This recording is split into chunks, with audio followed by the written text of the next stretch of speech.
Over the past decade, he has led product operations and transformation initiatives in companies like OLX and Farfetch, focusing on diagnosing the structural bottlenecks and prevent product teams from executing effectively. Welcome to Human X Intelligence. Thank you very much for having me. So right now, it feels like every company in the world is declaring itself like AI first, AI first, AI first, we are AI first. Please VCs give us money. So boards are asking for AI strategies as well. Product teams are experiencing like a lot with tools, like experiment, and leadership is under a lot of pressure for sure to show that they're not falling behind. But from the work you do to helping organizations redesign how their product teams operate, the challenges might not actually be technological, as we also talked in the first time that we talked. So let me start with a big question to set the scenario for this ecosystem that we'll be creating today. Is the real challenge with artificial intelligence actually technology, or is it something much deeper inside how organizations are structured and make decisions? The simple question is yes, it is about the organizations, right? I think what happens is the problem. So AI is giving a shortcut, right? AI is giving a shortcut to everything, right? So I think it's a mix of the two things, right? So obviously, the adoption of technology, it's hard. It's a very complex thing. And what we have is there is a challenge, which is we're not building up the capabilities that people have in dealing with technology, right? So we assume that people have to learn how to play with technology in their free time. When they do it, you go figure it out. And by the way, you have to be an adopter of AI, right? The other aspect is the organizations. What happens is what we're doing is we're actually exasperating problems that exist, right? So before we used to add a layer of, like a solution layer, right, above a problem. And it's like, oh, it's kind of working, but then there's another problem. Let's add another layer. We add those layers, right? What happens now is it's suddenly you go through 50 layers in a couple of days, right? And you just keep adding. So the problem is if your processes are broken, if your organization is not working well, if you haven't structured the way you think about how you develop problems, AI is not going to solve that for you, right? Also, reducing your teams. A lot of people are reducing their teams. Oh, I only need one. For example, I loved someone shared this on LinkedIn a couple of days ago, which was you only need one product manager and maybe an engineer, right? You look and you say, okay, great. What if one of them goes on vacation or one of them is on sick leave? Everything falls on the other person, right? It's like all context goes out the window if suddenly that team can't be working for that day, right? So, and also there's the whole context that you build around, the humans, the customer, the product we're trying to build and all that stuff, all this intentional way of working. And AI does not solve that, unfortunately, right? And unfortunately, AI is creating silos. It's creating things. Think it's easy to build something. Like I remember when I was starting off as a designer and I used to have a manager who used to come up to me and say, Hugo, I need you to do this. It's just 5 minutes. It's like, okay, I can do that one. Then he comes to me a couple of days later and he says, oh, Hugo, I just need this. And it's like, it's an extra 5 minutes. And you're like, that's 10 minutes already. Right. And it's like, oh, and here's another one. And one day I turned around and I said, you know what? If I accumulate a lot of 5 minutes, it does come out to a full week. Right. And I think it's the same thing now where they think, oh, no, it's super easy. So let's just throw. And, I'm going around in a lot of aspects, but I think the main takeaway here is that AI just accelerates the problems and we have to be very conscious and take a step and consciously look at how we're adopting it and how we're using it as best as possible, right? 100%. I saw the other day a video on YouTube that I thought it was very interesting because it says now companies are realizing that they actually need people to work in their companies. So they're back again, which is very interesting because at the time, specifically last year, which was when this started to grow a lot, and people started to get laid off. Everyone was saying like, you're going to regret it. And the company was like, no, we are not. And now they're actually regretting it a lot. And sometimes the pressure comes from leadership. I think most of the times it comes from leadership that we need to implement, even if now it's just like you were saying, a product manager and an engineer. There still comes a lot of pressure for them. And other teams that didn't lay off and actually have bigger teams, like 6 designers, let's say, 10 engineers, they have 2 product managers, even them have a lot of pressure. And sometimes from competitors even, and mostly from investors right now for companies that actually have investors. What does that pressure actually look like inside product organizations today? Problem is that everybody has to be on the cutting edge and everybody's scared of falling behind. Right. And I even heard an incredible story the other day, and I don't know which company it is or anything like that, but I heard a colleague that there was a company that was the number one in their field, right? And billions worth, right? Big, huge company. They turn around and they said, our strategy does not include AI this year because we don't need it. Because of that, they got dropped down to number two. And so they got lost billions just because they didn't have AI in their strategy, right? And you look and you think, well, this is how we're defining it. It's not that AI is going to bring more value or more impact. Mm-hmm. It's just because they don't have AI there, right? And I think this is what's happening. Everybody's feeling this pressure and, and I think like LinkedIn, all these other systems we have actually really incentivize for us to feel the pressure like we're falling behind because everybody's posting about how they're doing an incredible thing, right? If we go into Instagram, we go onto any social network, it's all saying, oh, you should be doing this. If you use these 5 prompts, you're going to solve. Oh, just put this in the comments. You know what they're going to do. They're trying to sell you something, right? But it's like this whole scheme around convincing people how to do stuff, right? And that you have to invest and you have to do. And it's this urgency thing. And if we think about it, it's actually a dark pattern, right? We're incentivizing to exist even more, which is final seats are already, right? And we're doing this all around AI. So everybody feels really pressured to do it, right? Even within teams, right? And I see this with the team I'm working with now. We're not all rushing behind it and trying to run. What happens is we're doing it where, there's specific areas. If someone does something, they share it with the other people and everything. You don't feel like you always have to rush behind everything. But at the same time, the collective is thinking about it, structuring it, right?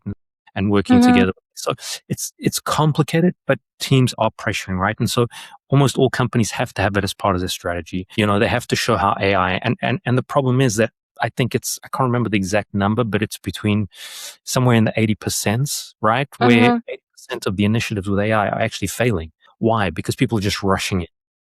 And actually, I love to use a story that I don't know if you remember. I mean, this is talking a long year, quite a while back. Photoshop started coming out with filters, right? And in the beginning, what happened was everything you saw online, all the designs you used to see, it was 100 filters, gradients, shadows, drop shadows, whatever, front shadows.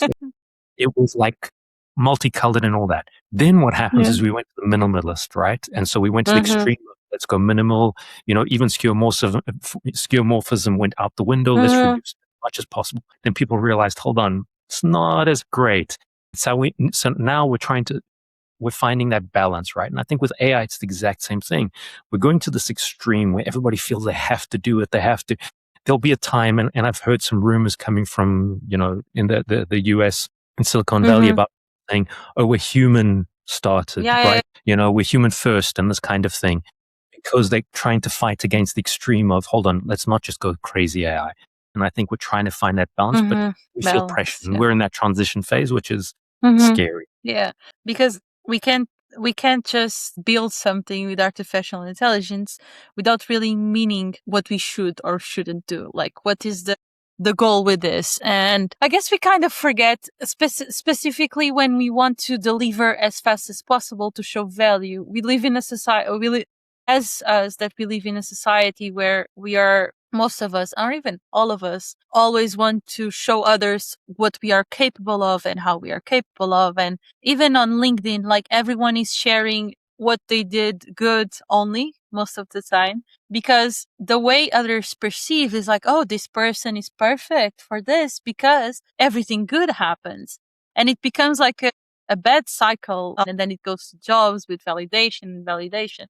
And I'm curious to know also from your side, in terms of processes, what would you say to companies and teams specifically, how they should handle this new way of doing things?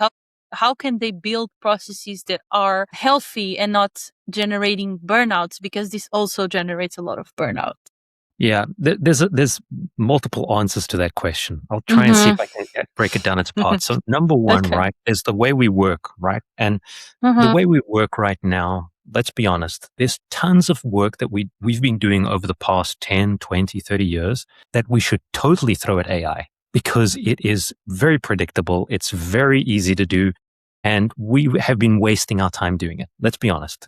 The human mind has been wasting their time. And it's actually kind of crazy how people fighting against some of that more mundane tasks, right? It's like, if I can offload it, I will totally offload it, right? I want my time to focus on the things I should be focusing on, right? So I think in our processes, in the way we work, we have to look at those key moments where we can add it in.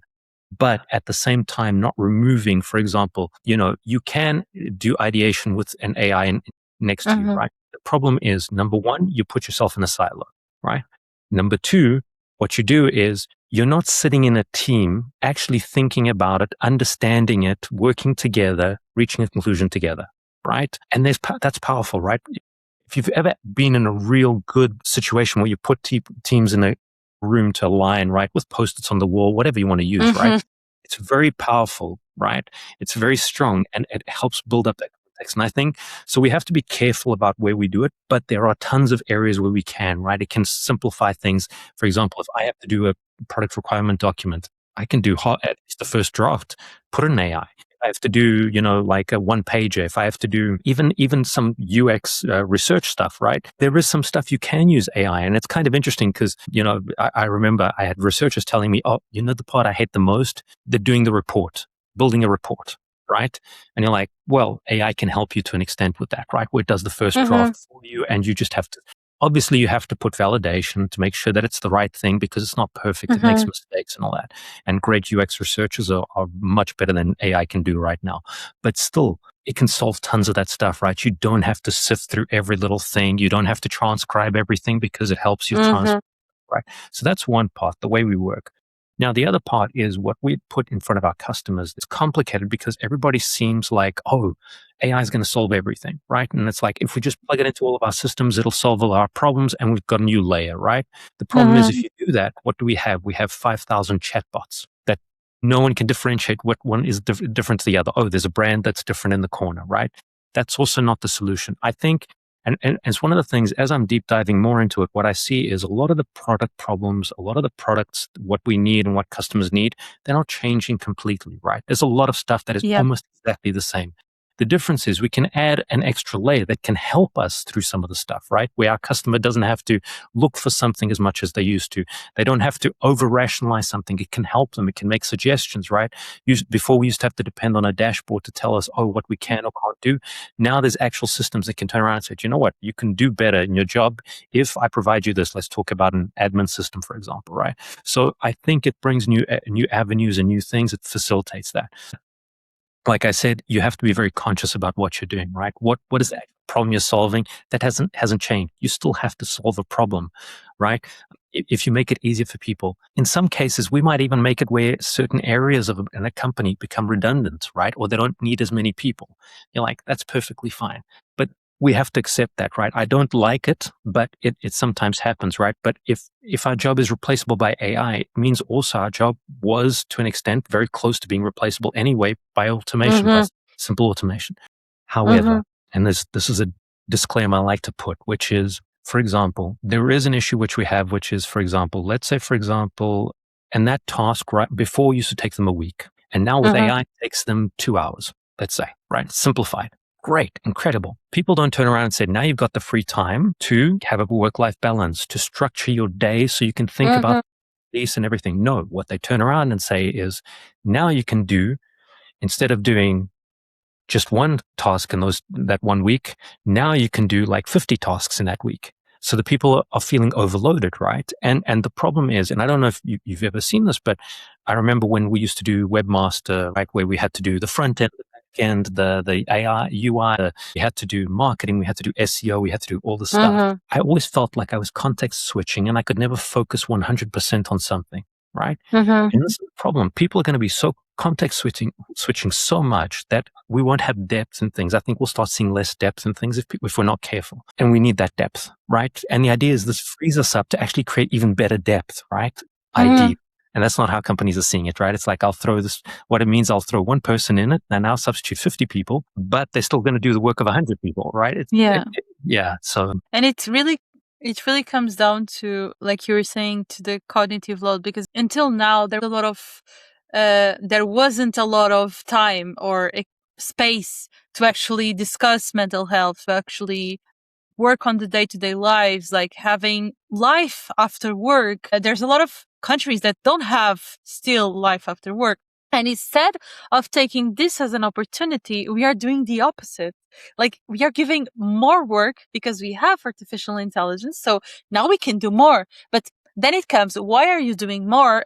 That's not only a lot of work for the person that is trying to have work-life balance, but it's also a lot of things for the user. And there's going to be a lot of friction because there's a lot of type of different users that use tools different ways, and that's a lot.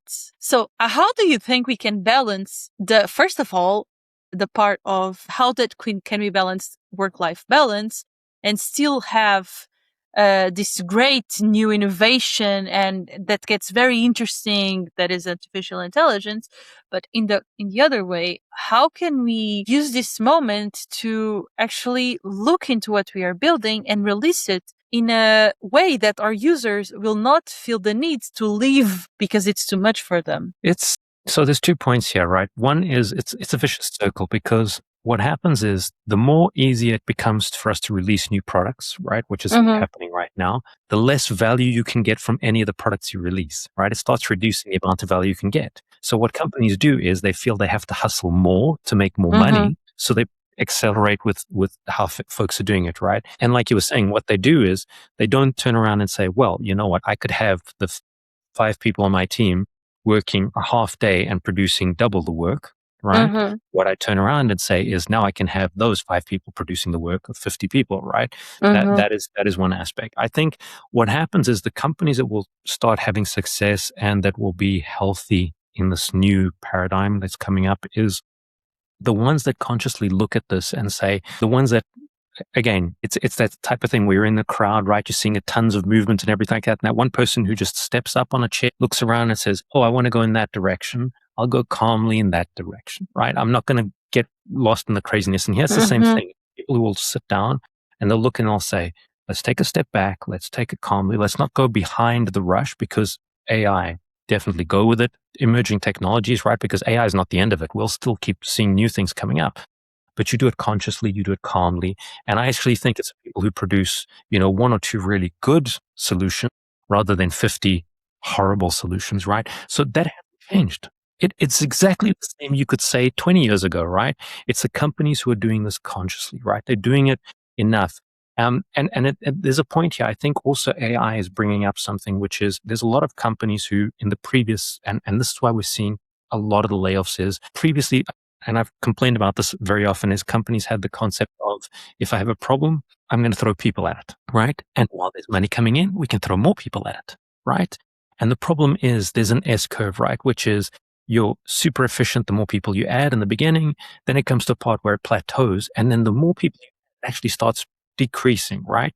And the problem is in many of these big corporate organizations, you go in and you see a lot of waste. And AI has made that glaringly obvious, right? In some cases. And you turn around and like, for example, you look and you say, do teams need to be as big as they are? In most cases, no, right? People have proven that. I like to refer the book from the folks from Basecamp, the Rework book. I love the way they look at things, which is we build the most lean team possible. Then we add people only if needed, not because we've got new funding or because because I want to open up a new area or because of this. You turn around and said, you want to open up a new area, maybe 2 or 3 people could do it. You don't have to have suddenly this new squad of 20 to 15 people or something like that, right?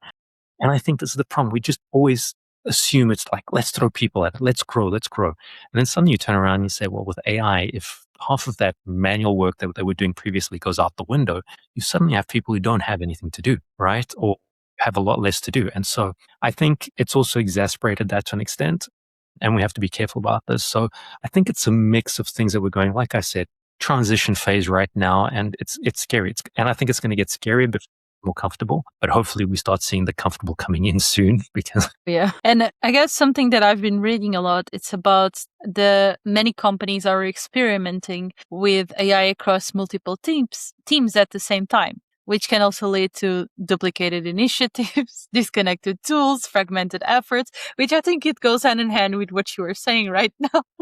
But nothing's changed. It's the same thing we had 10 years ago. Right? So, yeah, exactly. But the difference is The difference is they've put it out a product all in 2 weeks, right? And one Yeah. sprint, put a new product out, and you're like, oh no, it's much worse. Yeah. So actually, Yeah. the potential for getting worse is even higher than it was before. And it becomes I read something about this. Now that with artificial intelligence, we get to see the companies that actually are doing the work for the user, not the money, but also the companies that will end quicker than the other ones because they have no processes. They have no actually manageable team. It's just showing, like you were saying, it's showing the people that actually do it and the people that were trying, or let's say tried to do it. But And the problem is when people start looking at the actual cost of AI for them, in a lot of cases, because, for example, if you're building a small little startup product, perfectly fine, you're using a couple of thousand tokens and things like that, right? But suddenly, if you're using an enterprise grade level product, right, that's going through thousands of people, the amount of tokens you're going to be using constantly, I don't think they have a notion of the cost that'll be coming through in the. Yes. A friend of mine was telling me about this, was telling me that the company lets her, and once, like it says, you need to use a lot of, like NA10, for example, you need to use NA10 to do your work and have LLMs summarize things and do the process like that, the workflow like that. And then she was like, okay, fine, I will do it. Like, she was very stressed because there was no like direction. There was no actual goal. They just said like, you need to do this. There's no way you really need to do this.